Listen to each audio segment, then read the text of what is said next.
الرحمن الرحيم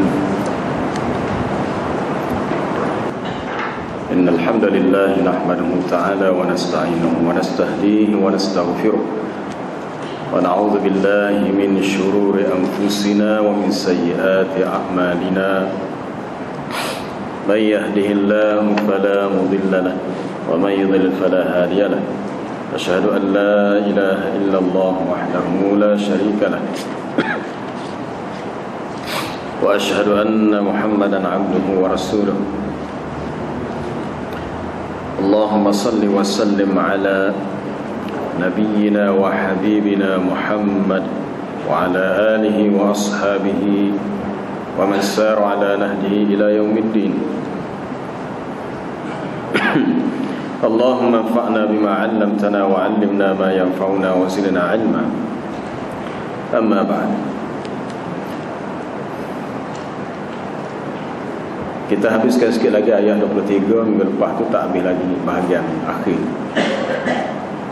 Orang-orang beriman dan beramal soleh dimasukkan ke dalam syurga yang mengalir di bawahnya sungai-sungai. Mereka kekal di dalamnya dengan izin Tuhan mereka. Dan ucapan penghormatan bagi mereka dalam syurga ialah ucapan salam. Minggu lepas telah dihuraikan, orang-orang yang beriman beramal soleh masuk ke syurga dengan sebab rahmat Allah. Kita lahir ke dunia, kewujudan kita ni adalah suatu nikmat. Nikmatul ijad, nikmat Allah Ta'ala ciptakan kita, wujudkan kita dengan rahmatnya. Kita hidup, Allah Ta'ala bagi rezeki, keselesaan, dipermudahkan segala-galanya. Wasakhkhara lakumul anhar, dipermudahkan sungai. Sebagaimana dalam syurga ada sungai, di dunia ada sungai. Wasakhkhara lakumus syamsa wal qamara daibain, dipermudahkan bagi kamu matahari dan bulan. Kita akan baca tafsir ayat itu dalam surah Ibrahim, muka surat sebelah. Dan dipermudahkan untuk kamu kapal-kapal yang berlayar di lautan. Itu adalah dengan rahmat Allah. Akhirnya orang beriman setelah meninggalnya mereka masuk syurga juga dengan rahmat Allah dan kekal di dalam nikmat itu biizni rabbihim, dengan izin Tuhan mereka, khalidina fiha, kekal. Allah Ta'ala meletakkan sifat kehidupan dalam syurga adalah kehidupan yang disebut la nihayata laha, tidak ada penghabisan, tidak ada kesudahan, kekal selama-lamanya. Di akhir surah Hud dulu pernah kita baca tafsirannya, wa ammal ladzina su'idu fa fil jannati khalidina fiha, dan adapun orang-orang yang diberi kebahagiaan, mereka itu kekal dalam syurga ma damatis samawati wal ardu illa ma syaa rabbuk ata'an ghaira majdud, selagi mana masih wujudnya langit dan bumi kecuali apa-apa yang Tuhan kamu kehendaki. Kekal merujuk kepada suatu tempoh yang sangat lama dan tidak diketahui sampai bila. Innal ladzina amanu wa 'amilus solihati kanat lahum jannatul firdausi nuzula khalidina fiha. Orang-orang beriman beramal soleh yang dimasukkan dalam syurga Firdaus sebagai suatu balasan untuk mereka. Mereka kekal di dalamnya, la yabghuna anha hiwala, dan mereka tidak ingin, tidak mahu untuk berpindah, untuk keluar daripadanya. Dan sebab ini berlaku dengan izin Allah. Biizni rabbihim, izin di sini sama ada biamrihi, dengan perintahnya. Al-Imam Al-Qurtubi menyebut dalam tafsirnya Al-Jami' li Ahkamil Quran, biizni rabbihim, biamrihi, dengan perintah Allah, atau bimasyiatihi, dengan kehendaknya, wa taysirihi, dengan kemudahan yang dia permudahkan. Sehingga persoalan syurga itu walaupun nampak payah, ia akan menjadi mudah dengan izin Allah. Dengan izin Allah yang payah jadi mudah. Sebab salah satu tafsiran bagi izin di sini adalah wa taysirihi, Allah Ta'ala permudahkan. Dan memang apa yang disebut oleh Al-Imam Al-Qurtubi dalam tafsirnya adalah tepat sebagaimana yang soalan yang dikemukakan oleh Muaz bin Jabal, iaitu tunjukkan kepada aku suatu amalan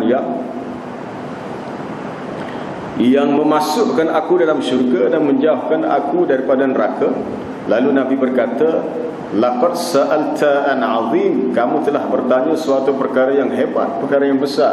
Wa innahu la yasirun 'ala man yassarahu Allah 'alaih, dan perkara itu akan menjadi mudah, akan menjadi sangat mudah bagi orang yang Allah Ta'ala permudahkan. Apabila Allah Ta'ala permudahkan bagi orang itu, bermakna Allah Ta'ala telah memberi keizinan. Sekali lagi kita bertemu dengan perkataan izin dalam tajuk berhubung dengan bab syafaat. Dalam ayat sebelum ini juga kita memperkatakan persoalan izin, bahawa syafaat satu makhluk kepada makhluk yang lain, bahkan syafaat Nabi kita SAW kepada umatnya, tidak akan berlaku kecuali dengan izin Allah. Man dzalladzi yashfa'u 'indahu illa biiznih. Dalam ayat kursi kita baca, siapakah yang dapat memberi pertolongan syafaat? Tidak ada sesiapa yang dapat beri pertolongan kecuali dengan izin daripada Allah. Hatta nak masuk syurga itu dengan izin Allah. Jadi dalam kehidupan kita sangat-sangat bergantung, sangat-sangat berhajat kepada keredaan Allah, kepada keizinannya, kehendaknya, yang apabila dia mengizinkan sesuatu, maka semudah ia berkata kun fayakun, jadi maka jadilah.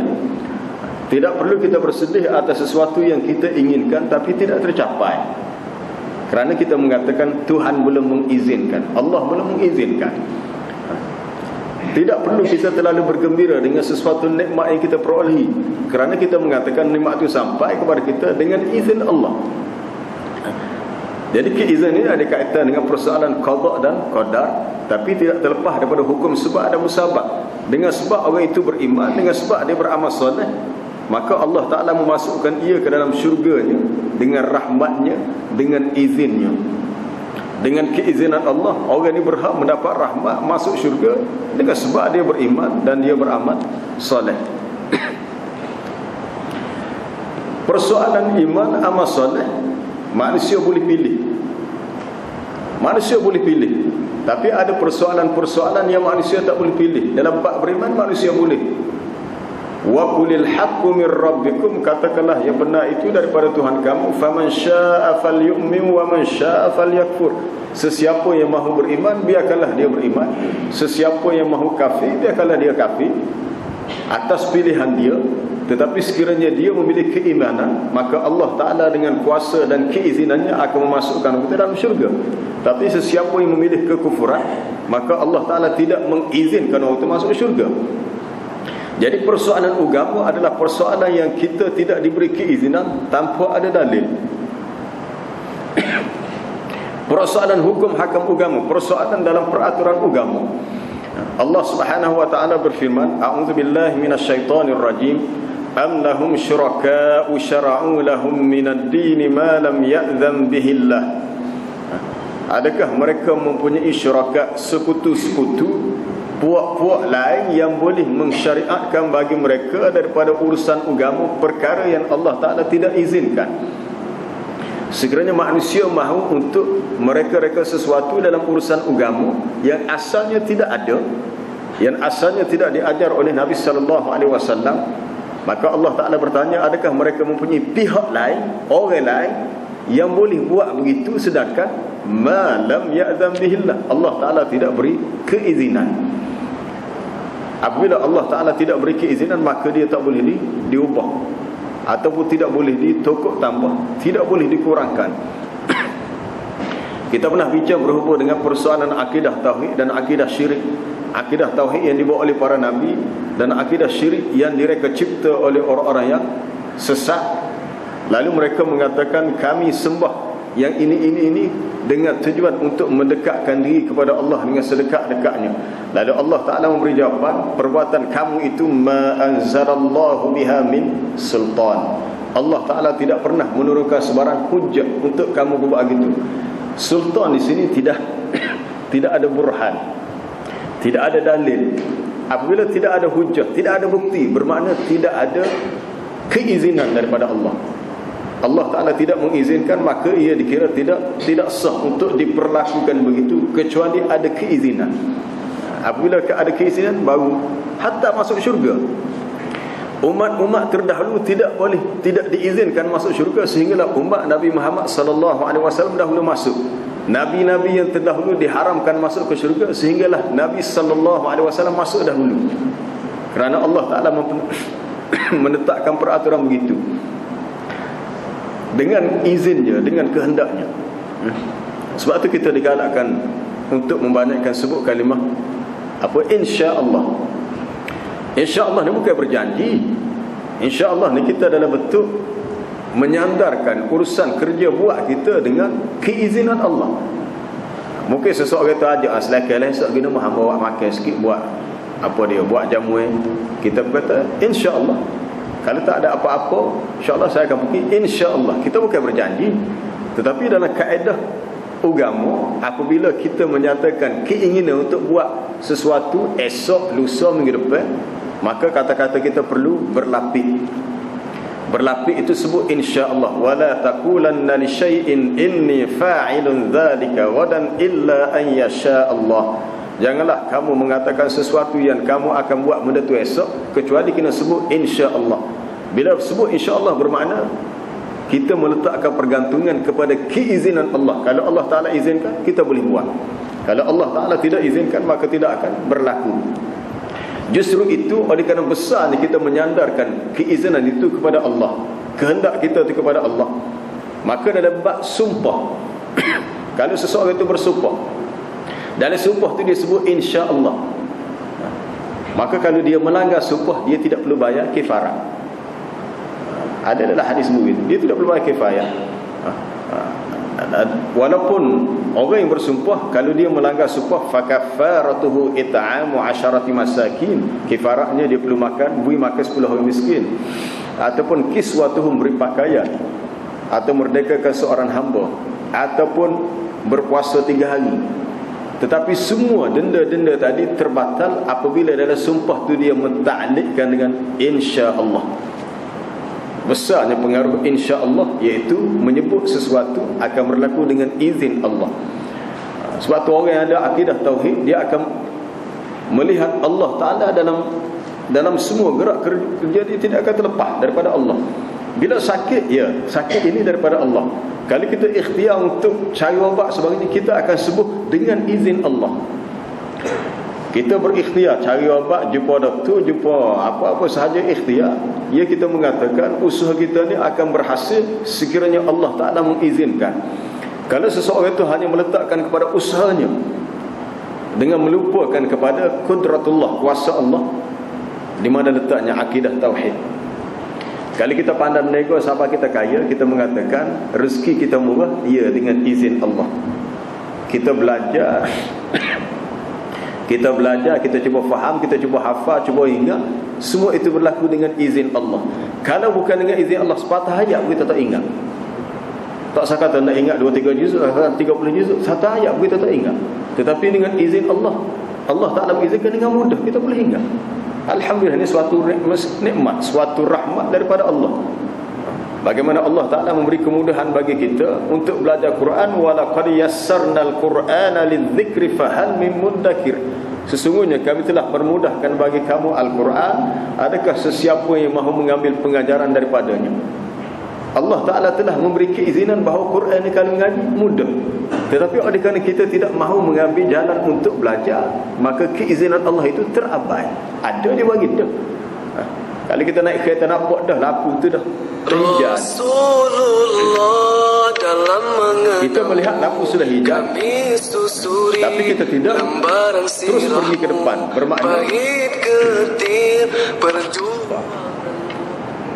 kalau kita melihat green light, lampu hijau, tapi kita tidak meneruskan perjalanan, bermakna perjalanan kita terhenti. Kerana keizinan untuk pergi ke depan sudah ada dengan lampu tu hijau. Baik. Jadi sini ahli syurga masuk syurga dengan izin Allah. Persoalan kita kata dia amal dia banyak, amal dia sikit, itu perkara kedua. Kerana ada di kalangan ahli syurga yang masuk syurga walaupun tidak ada amal sikit pun. Pernah berlaku dalam peperangan apa? Peperangan Uhud dah. Seorang lelaki musyrik yang mahu menyertai tentera Islam. Lalu dia bertanya, adakah aku perlu masuk Islam dulu? Aku terus berperang bersamamu ya Muhammad. Nabi kata, tak, kamu kena masuk Islam dulu. Kalau kamu masuk perang, maka tidak diterima apa dia usaha jihad kamu. Lalu dia mengucap dua kalimah syahadah, masuk Islam dan terus berperang, mati syahid. Mati syahid, dengan sebab mati syahid dia terus ke syurga.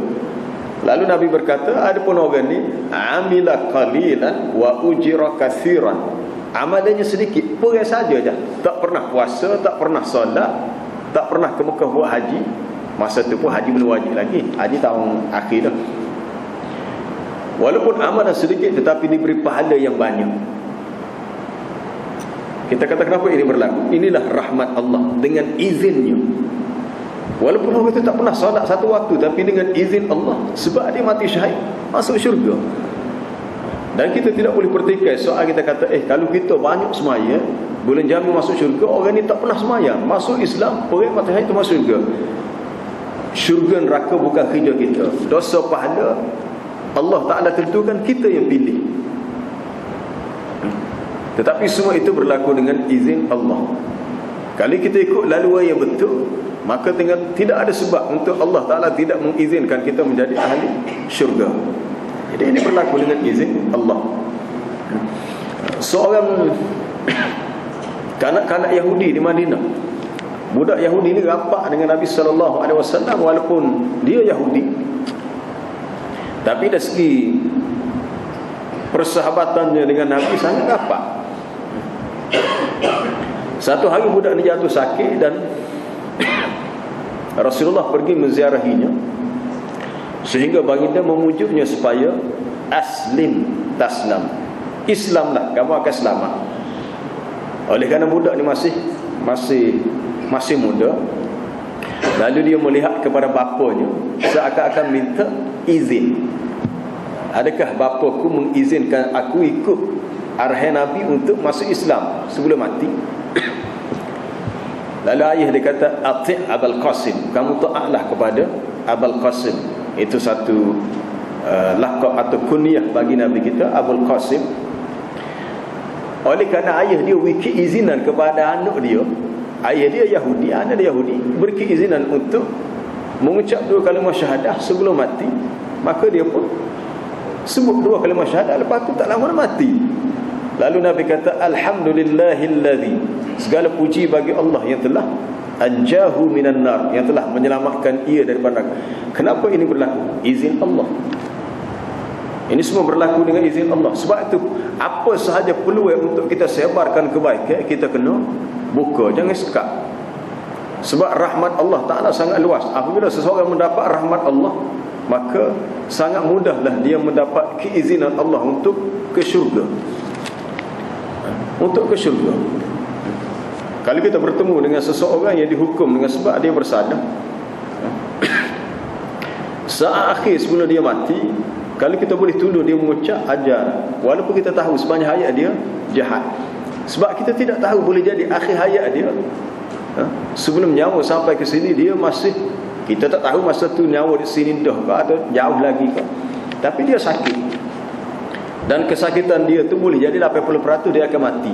Berilah dia sedikit peluang untuk dia mengucap ke atau sebagainya untuk tolong dia. Sekurang-kurangnya dengan rahmat Allah dan izinnya dia mati dalam husnul khatimah. Bila mau kelih balik YouTube, ada Wapok Bank Kota Baru dulu yang mati di tembok, di betih dia berdarah. Bukan mati mengejut, mati banyak masa juga mati sebab berlaku pendarahan, nampak dia duduk gelepar-gelepar, dan pihak berkuasa tidak mengizinkan orang bagi dekat.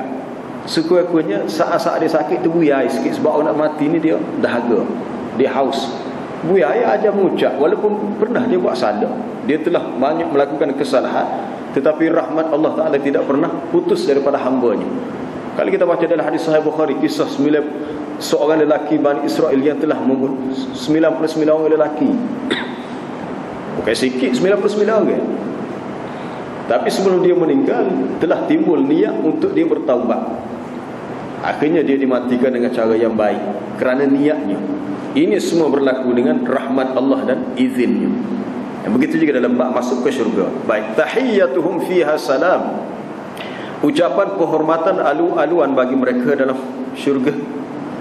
Dalam syurga ialah ucapan salam.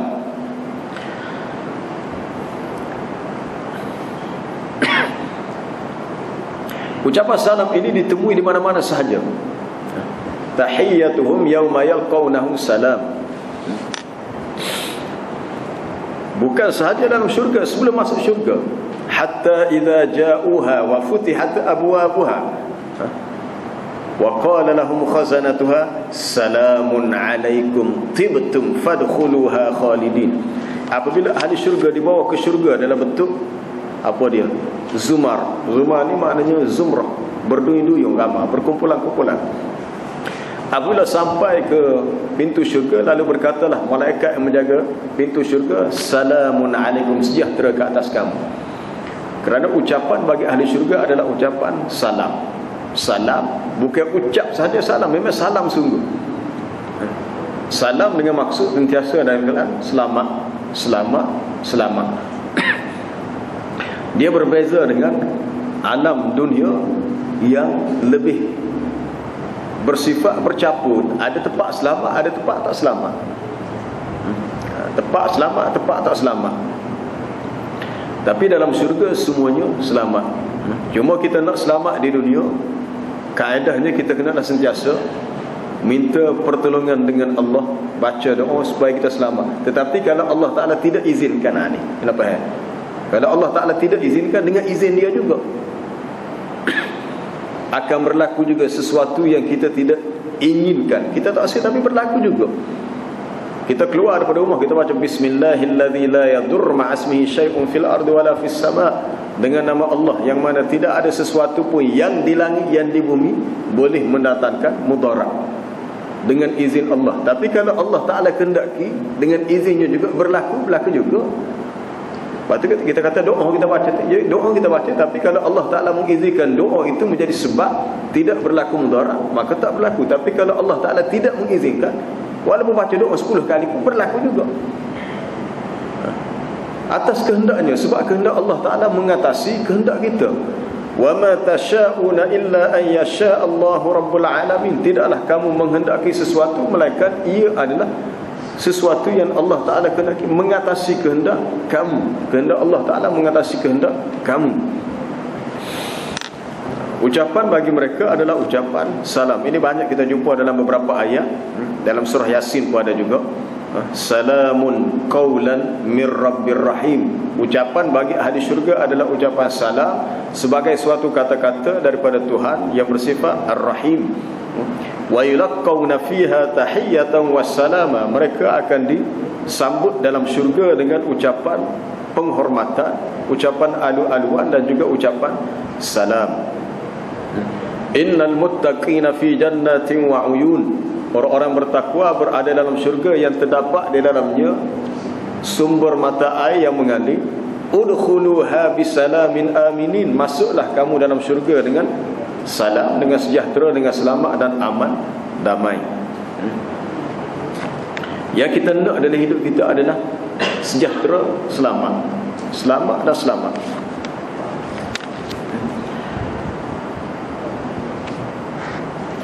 Petang tadi jumpa ada ipar dia kata dia nak pergi Kuala Lumpur malam ni, kerja di Kuala Lumpur. Dia kata di Putrajaya pun tidak selamat.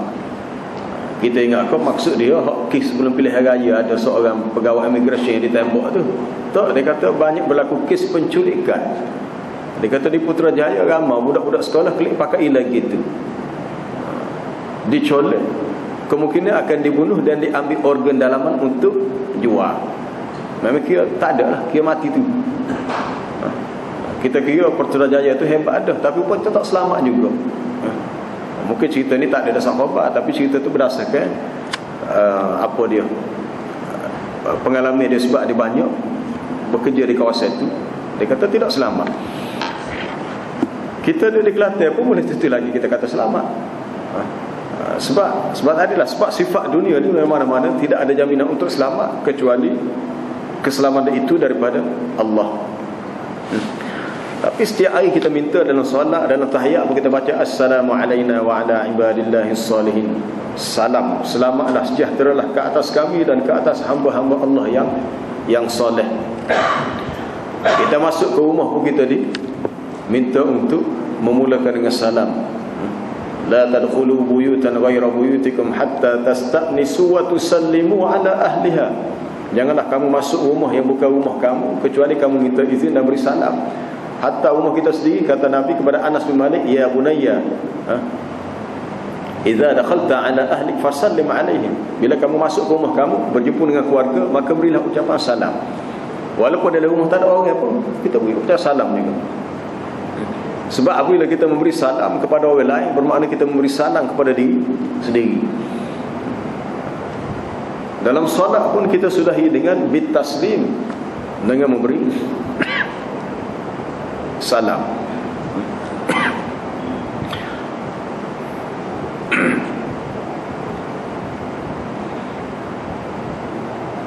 Baik, kita sambung untuk ayat yang berikutnya.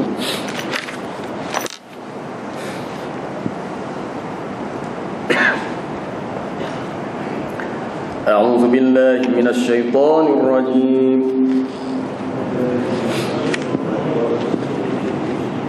Bismillahirrahmanirrahim.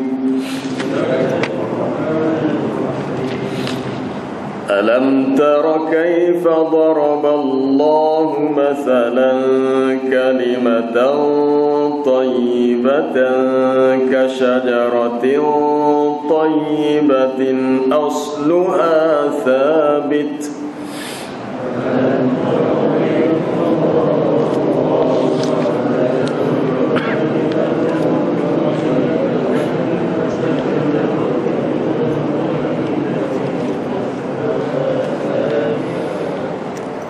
أصلها ثابت وفرعها في السماء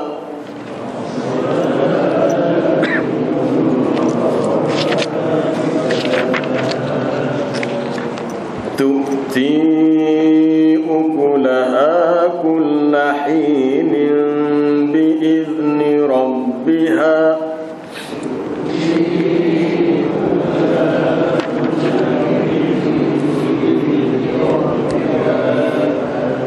ويضرب الله الأمثال للناس لعلهم يتذكرون.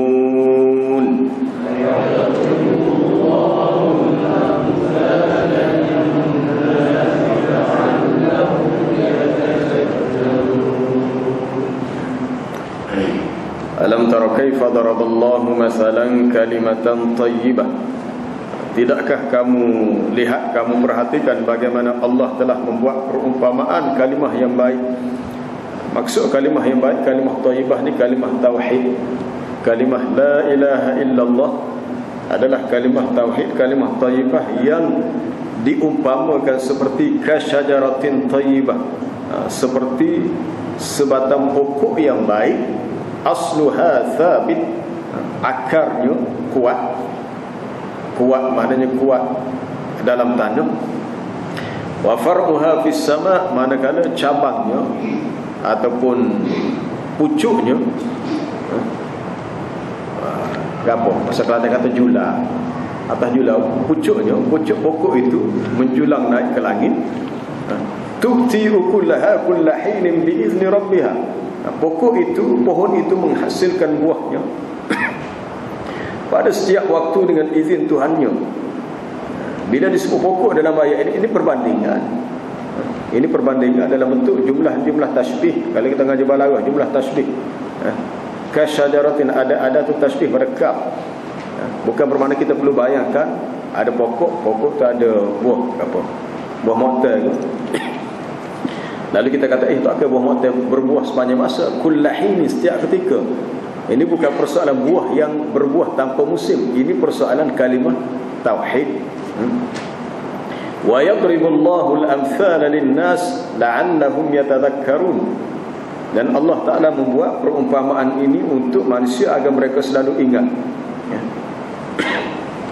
Baik, pohon tadi menghasilkan buahnya pada setiap waktu biizni rabbiha. Sekali lagi jumpa pula perkataan izin, dengan keizinan Tuhannya. Buah tadi menghasilkan, buah pokok tadi menghasilkan buahnya dengan pada setiap waktu dengan izin Tuhannya.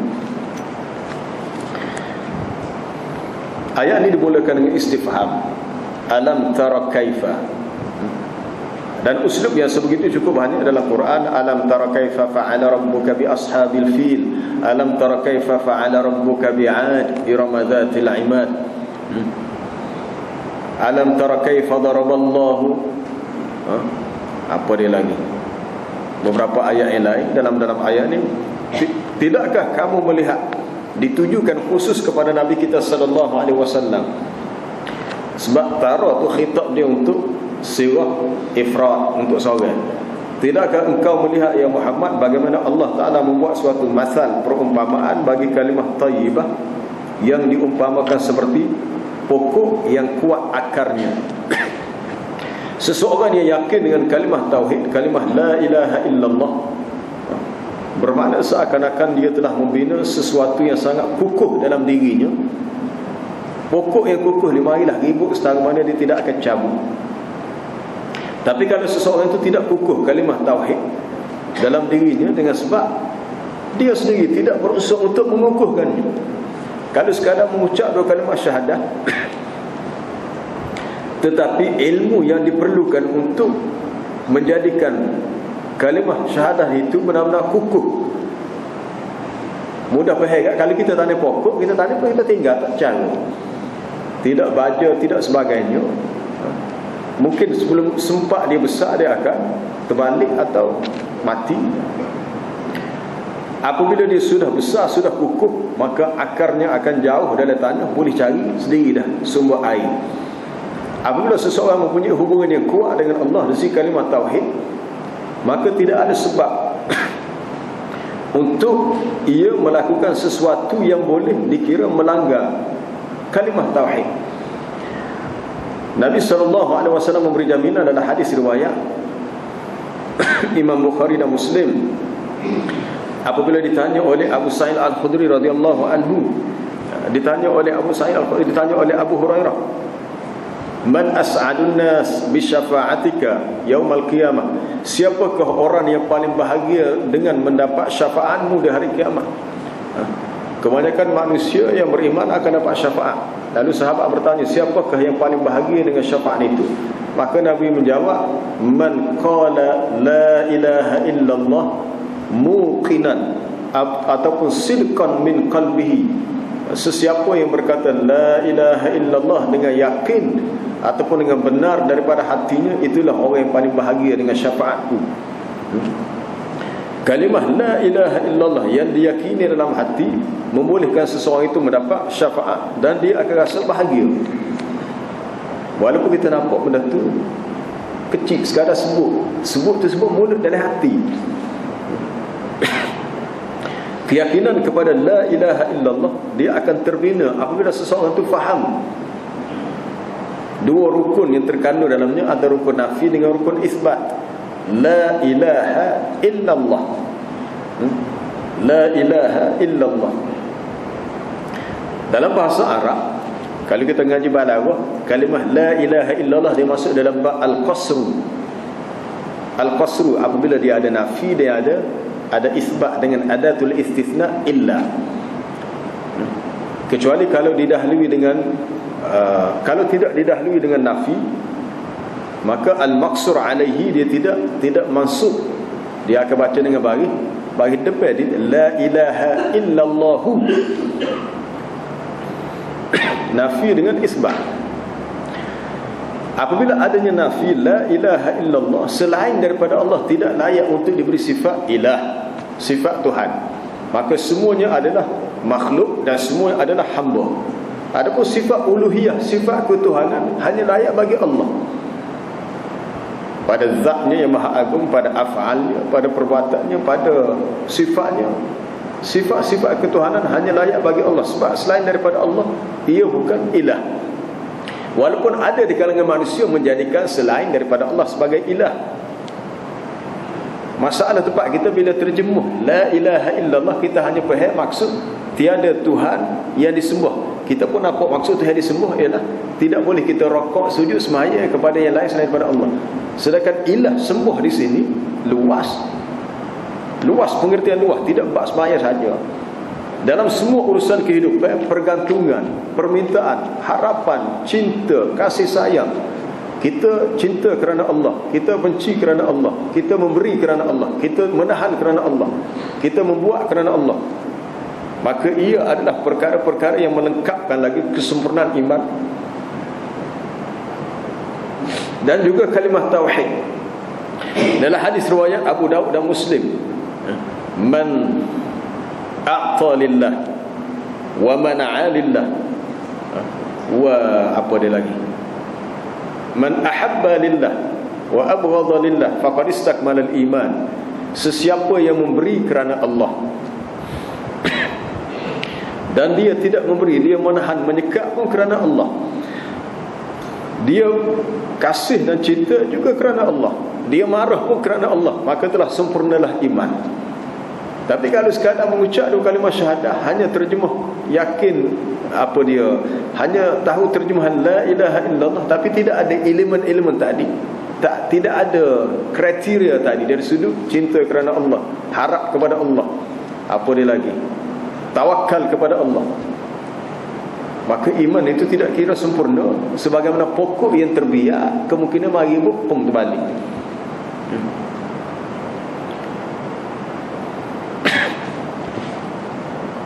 Perbandingan ini dibuat untuk mudah kita faham. Sebab pokok kayu ini banyak kita lihat dalam kehidupan kita. Sebagaimana Nabi SAW pernah membuat perbandingan tentang sifat orang mukmin, kata Nabi seperti Nabi ada dalam hadis Sahih Bukhari, masalul muslim masalul mukmin, perbandingan orang beriman seperti pokok yang Nabi kata ia banyak memberi manfaat kepada manusia. Nabi buat teka-teki, pokok apakah itu? Dalam ramai-ramai sahabat tidak ada satu jawapan yang betul, walaupun jawapan itu mudah ya. Tidak ada yang dapat menjawab dengan betul. Tapi kata Ibnu Umar, aku mengetahui jawapannya, tetapi aku sengaja tidak menjawabnya kerana meraihkan perasaan orang-orang yang lebih tua daripada aku. Ibnu Umar ni Abdullah bin Umar, anak kepada Sayyidina Umar Al-Khattab. Apabila Nabi memberi jawapan bahawa pokok ini maksudkan itu adalah an-nakhlah, pokok itu adalah pokok kurma yang banyak memberi manfaat. Kalau tempat kita pokok nyo lah. Pokok nyo yang boleh digunakan semua sekali, dari segi sabuknya, manggannya, batangnya boleh buat titi. Kalau tempat-tempat kampung litah pari, apa dia lagi, lidinya, pelepahnya, sabuknya, purungnya, santannya. Itu perbandingan bahawa orang beriman banyak memberi manfaat kepada orang lain, sebagaimana pokok yang semua daripada hujung pokok sampai kepada buah dia, sampai kepada akar dia, boleh memberi manfaat kepada manusia.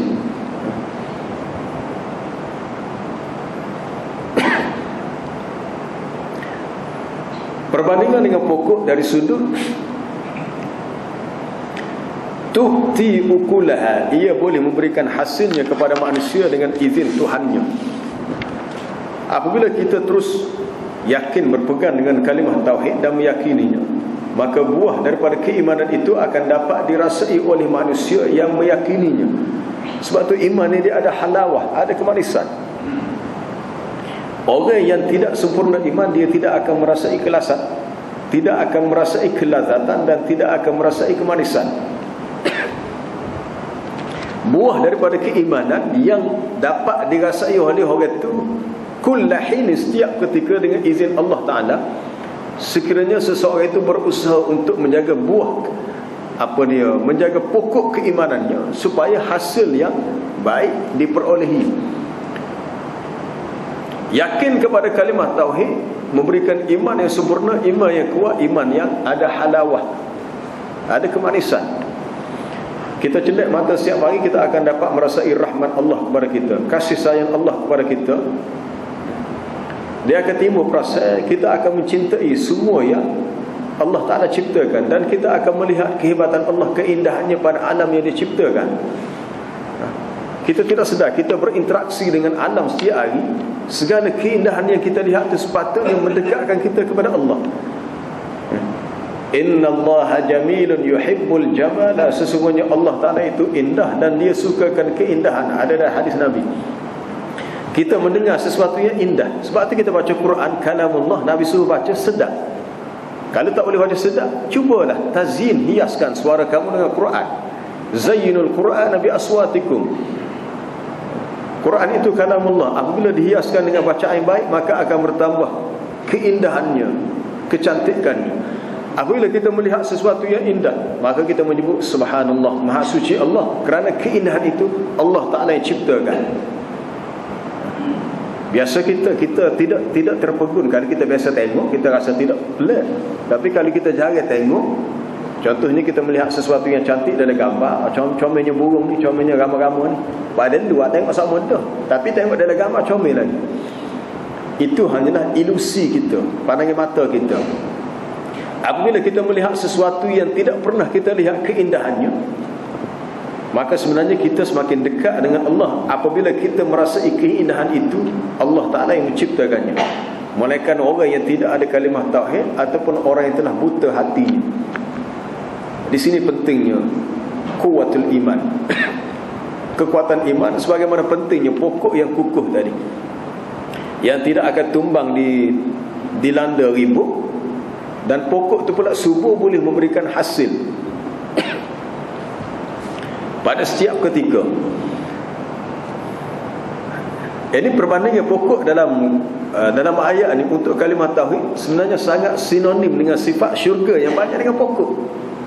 Setiap kali kita menyebut kalimah subhanallah, Nabi kata ada dalam hadis bahawa akan muncul, akan timbul ataupun akan tumbuh nakhlah, sebatang pokok kurma. Begitu kita menyebut kalimah la haula wala quwata illa billah. Juga disebut dalam hadis Sahih Bukhari bahawa besarnya pokok yang menjadi tempat berteduh dalam syurga, sehingga kalau seorang yang berkenderaan naik kuda yang laju untuk tempoh 100 tahun, tapi masih berada di bawah bayang pokok tu, besar setara mana pokok tu. Hadis itu ada dalam Sahih Bukhari, biasa disebut oleh para ulama ketika mentafsirkan ayat dalam suratul Waqiah, fi dhillin mamdud, dhillin, di bawah naungan yang terbentang luas.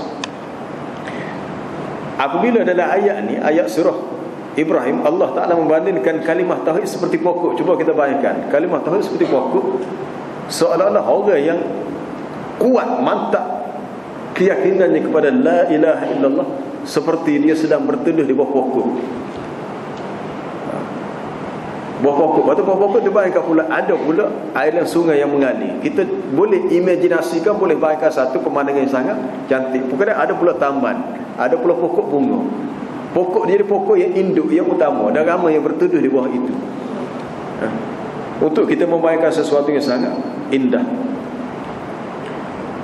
Tapi keindahan itu tidak akan dirasai kecuali oleh orang-orang yang benar-benar yakin dengan kalimah tauhid. Sebab itu para sahabat bila mereka menyebut kalimah asyhadu an la ilaha illallah wa asyhadu anna muhammadar rasulullah, khususnya ketika peringkat awal dakwah Nabi di Mekah, tidak berlaku seorang pun yang murtad. Walaupun mereka diseksa untuk meninggalkan agama, tapi mereka tidak akan berganjal, yakin sungguh-sungguh. Sebab keyakinan itu tidak boleh dicabut. Walaupun orang kafir cuba untuk memurtadkan orang Islam, tapi mereka tidak akan dapat berbuat begitu, sebab keyakinan itu letaknya dalam hati. Di sini pentingnya ialah usaha untuk menyuburkan keyakinan tadi, keimanan tadi, dengan cara membanyakkan amalan-amalan soleh dan usaha untuk taqarrub ila Allah.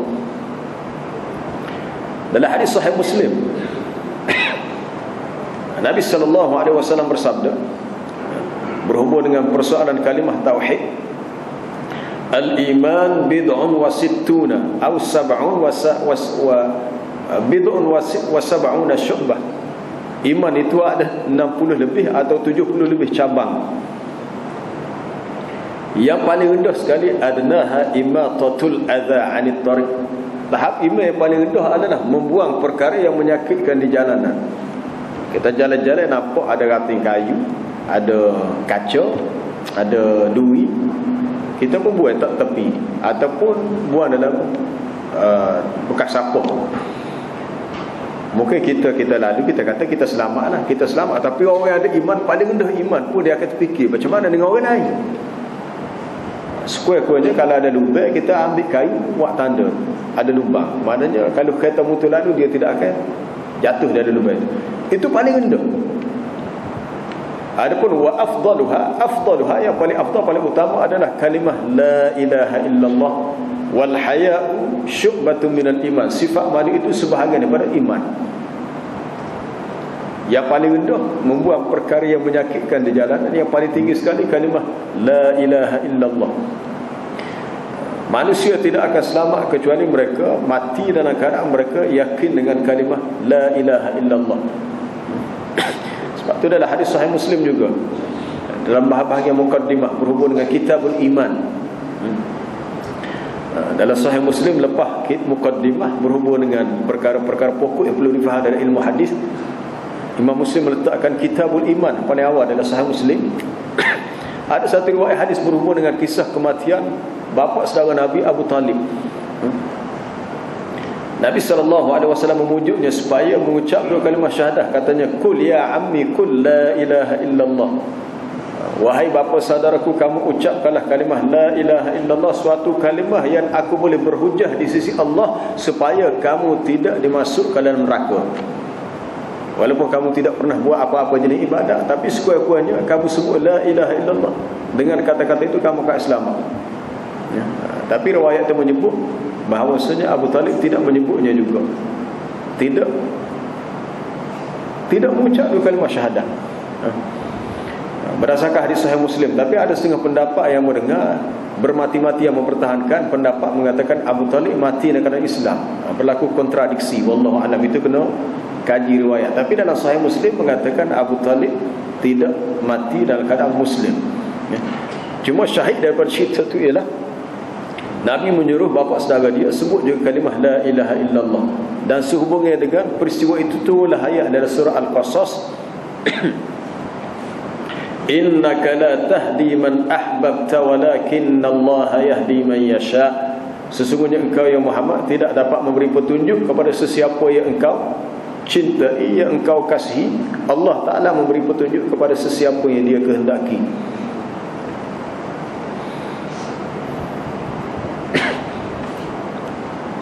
Nabi Ibrahim AS sangat teruja apabila ia tidak dapat mengislamkan ayah dia sendiri.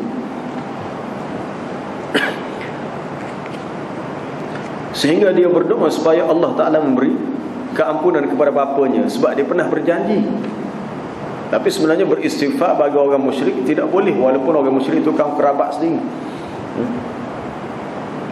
Nabi Ibrahim AS setelah meninggalkan anaknya Ismail dan isterinya Hajar di lembah Mekah, ia meninggalkan Mekah berpaling. Dia pergi jauh, kemudian dia paling tengok balik, lalu dia berdoa. Antara doanya ialah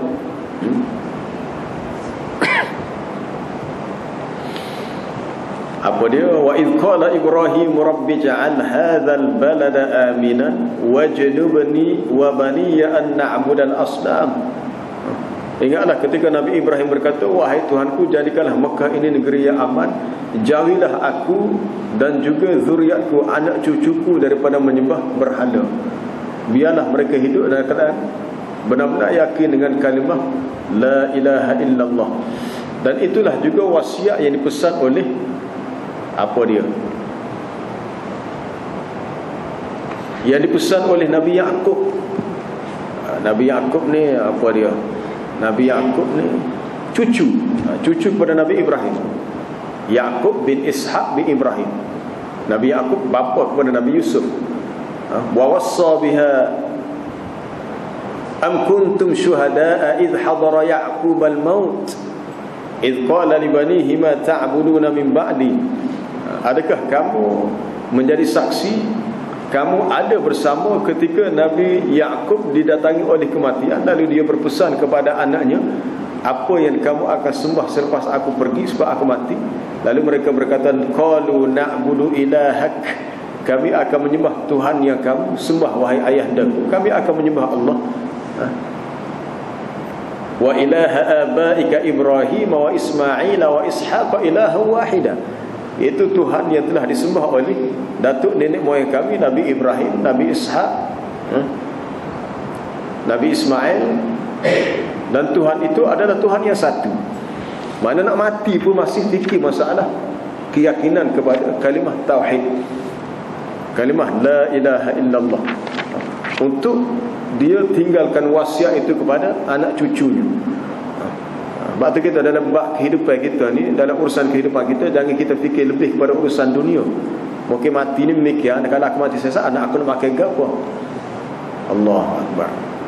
Kita fikir kalau kita mati dalam keadaan, ialah kebetulan anak kita boleh ada kerja, kita pun tidak senang, mana kita fikir sesak dia nak makan apa? Rezeki, perasaan rezeki itu ada jaminan dari sisi Allah. Kita usaha setakat yang boleh. Yang lebih utama ialah pastikan anak cucu kita, keturunan kita mempunyai kekuatan agama yang kuat, sehingga layak mereka dipanggil anak-anak yang soleh ataupun zurriyatan tayyibah, keturunan yang baik. Dan itulah juga doa Nabi Zakaria. Kalau tadi disebut kisah Nabi Ibrahim, Nabi Yaqub, Nabi Zakaria, hunalika da'a Zakaria rabbah qala rabbi habli min ladunka dzurriyyatan thayyibah. Dia berkata, wahai Tuhan, berikan kepada aku zuriat yang baik. Yang baik bukan baik dari segi fizikal, dari segi rohani, baik dari segi agamanya. Dan yang baik dari segi agama adalah orang yang kuat kalimah, yang kuat keyakinannya kepada kalimah tauhid. Wallahu a'lam. Sama semula. Subhanakallahumma wa bihamdika asyhadu an la ilaha illa anta astaghfiruka wa atubu ilaik. والعصر إن الإنسان لفي خسر إلا الذين آمنوا وعملوا الصالحات وتواصوا بالحق وتواصوا